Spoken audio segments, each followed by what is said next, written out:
Hi hello అండి అందరికీ నమస్కారం అండి ఫ్రెండ్స్. మన వీడియోలోనే టాపిక్ వచ్చేసి పెన్షనర్లకు సంబంధించి, ముఖ్యంగా కొత్త పెన్షన్లకు సంబంధించి ఇప్పుడిప్పుడే మరొక ముఖ్యమైన అప్డేట్ అయితే రావడం జరిగిందండి.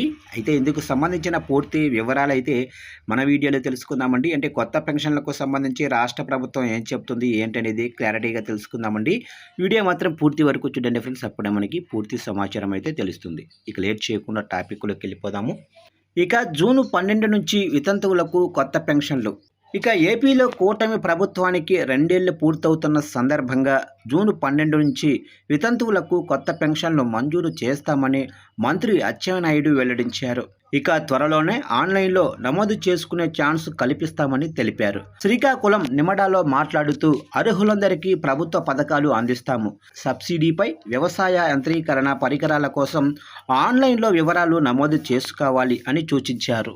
చూశారు కంటే మొత్తం మీదుగా పెన్షనర్లకు ఇదొక గుడ్ న్యూస్ అని చెప్పుకోవచ్చు. ఎందుకంటే ఏపీలో కూటమి ప్రభుత్వానికి 2 ఏళ్లు పూర్తవుతున్న సందర్భంగా, అంటే జూన్ 12 నుంచి వితంతువులకు కొత్త పెన్షన్లు అయితే మంజూరు చేస్తామని మంత్రి అచ్చెన్నాయుడు గారు అయితే వెల్లడించినట్లుగా తెలుస్తుంది ఫ్రెండ్స్.